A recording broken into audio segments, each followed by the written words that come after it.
जब समय की सीमा समाप्त हो जाती है, जब शब्द मौन हो जाते हैं, जब ब्रह्मांड की ऊर्जा स्थिर हो जाती है, तब केवल एक ही तत्व शेष रह जाता है, वो है भगवान शिव।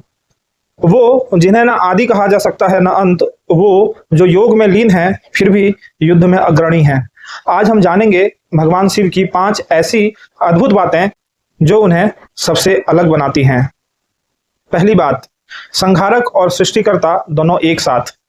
भगवान शिव को प्रायः संहारक कहा जाता है, लेकिन वह संहार कोई विनाश नहीं बल्कि सृजन का आधार है। उनका तांडव नृत्य जब संपूर्ण सृष्टि को झकझोरता है तब उससे नया जीवन जन्म लेता है। यह शिव की पहली अद्भुत बात है। वह विनाश से भी जीवन का निर्माण करते हैं। शिव के त्रिनेत्र का अर्थ है ज्ञान, अंतर्दृष्टि और परिवर्तन। उनकी जटाओं से निकलती गंगा यह संकेत देती है कि जहां विनाश है वहीं जीवन की धारा भी है। श्लोक भी आता है, त्वमेव प्रत्यक्षम तत्त्वमसि शिवोहम शिवोहम, ओम नमः शिवाय। अब चलिए भगवान शिव के बारे में दूसरी अद्भुत बात के बारे में चर्चा करते हैं। वो दूसरी अद्भुत बात है कि भगवान निराकार और साकार दोनों अवस्था में स्थित हैं।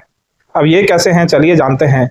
भगवान शिव को शिवलिंग के रूप में पूजा जाता है, जो कोई चेहरा नहीं रखता, कोई शरीर नहीं है, जिसका केवल एक प्रतीक मात्र है शिवलिंग, जो सृजन और ऊर्जा का निराकार स्वरूप है। तो ये हो गया भगवान का निराकार स्वरूप। लेकिन वही शिव अर्धनारीश्वर के रूप में आधे पुरुष और आधे स्त्री रूप में साकार भी रहते हैं, जो दर्शाता है कि सृष्टि स्त्री और पुरुष दोनों से मिलकर पूर्ण होती है। यह उनकी दूसरी अद्भुत बात है। वे रूप में भी हैं और अरूप में भी, और यह है अद्वैत का पूर्ण दर्शन। शिव में न कोई द्वंद्व है न कोई विभाजन। अब चलिए भगवान शिव के बारे में वह तीसरी अद्भुत बात जानते हैं, और यह तीसरी अद्भुत बात है भगवान का विषधर स्वरूप और नीलकंठ स्वरूप। जो जहर को भी गहना बना ले वैसे हैं भगवान महादेव। समुद्र मंथन की घटना तो आप सभी को पता ही है। समुद्र मंथन के समय जब अमृत और विष दोनों निकले, तब देवता और असुर दोनों तो अमृत चाहते थे। सब कोई अमृत ही चाहता है, लेकिन हलाहल विष की चिंता किसी को भी नहीं थी। और हलाहल विष में इतनी शक्ति थी कि पूरे सृष्टि को वह जलाकर राख कर सकती थी। तब भगवान शंकर ने वह विष स्वयं धारण किया अपने गले में, ताकि सृष्टि की रक्षा की जा सके। उनका गला नीला हो गया और वो कहलाए भगवान नीलकंठ। उनकी यही तीसरी विशेषता है, वे संकट को भी स्वयं में समाहित कर लेते हैं, पर किसी और को पीड़ा नहीं होने देते। ये है हमारे भोलेनाथ, ये है भगवान भोलेनाथ की विशेषता। उनके गले में लिपटा नाग, उनके सिर पर बहती गंगा और मस्तक पर चंद्रमा, ये सब यही दिखाते हैं कि शिव सामंजस्य और संतुलन के प्रतीक हैं। जहां लोग विष से डरते हैं, वहां शिव जी उसे अपने गले में धारण करते हैं। यही वो गुण है जो भगवान भोलेनाथ को बाकी सभी देवों से अलग और अद्भुत बनाते हैं। अब भगवान शिव के बारे में चौथी अद्भुत बात आप सभी को बताते हैं, और वो है भेदभाव रहित करुणा, और असुरों पर भी वो करुणा करते हैं। शिव एकमात्र ऐसे देवता हैं जो असुरों, राक्षसों, आदिवासियों, पशुओं, योगियों सभी को समान दृष्टि से देखते हैं। उन्होंने रावण को भी वरदान दिया, भस्मासुर को भी शक्ति दी, भृंगी ऋषि को भी अनुकंपा दी, और भूत प्रेतों को भी अपने गण का सदस्य बनाया।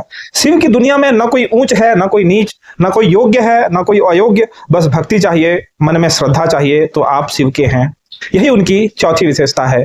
पूर्ण समदृष्टि और करुणा का सागर है महादेव। शिव वह हैं जो चिता की भस्म से भी शरीर सजाते हैं, क्योंकि उन्हें बाहरी सुंदरता नहीं बल्कि भीतरी भाव की सुंदरता दिखती है। भगवान शिव की 5वीं विशेषता, नंदी जो मौन के प्रतीक हैं, शिव के सच्चे भक्त हैं। शिव के वाहन नंदी केवल एक बैल नहीं है, वे मौन भक्ति के प्रतीक हैं। नंदी सदैव शिव के समक्ष ध्यानस्थ रहते हैं। वे न प्रश्न करते हैं, न मांगते हैं, बस देखते हैं और समर्पित रहते हैं। नंदी हमें सिखाते हैं ईश्वर के समक्ष हमें कैसे रहना चाहिए। ईश्वर को पाने के लिए शब्द नहीं बल्कि मौन और समर्पण चाहिए। यही शिव की 5वीं विशेषता है। वे मौन को भी सुनते हैं और भाव को भी पहचानते हैं। जब हम शिवलिंग के सामने प्रार्थना करते हैं तो नंदी की दृष्टि में झांकना हमें हमारी श्रद्धा की गहराई का आईना दिखाता है। आपको यह वीडियो कैसा लगा कमेंट सेक्शन में जरूर बताइएगा, और यदि यह वीडियो आपको पसंद आया है तो ज़्यादा से ज़्यादा लोगों तक इसको शेयर करिएगा, वीडियो को लाइक करिएगा और मेरे चैनल को जरूर सब्सक्राइब कर लीजिएगा। आप सभी को बहुत बहुत धन्यवाद, बहुत बहुत नमस्कार। सभी को ओम नमः शिवाय।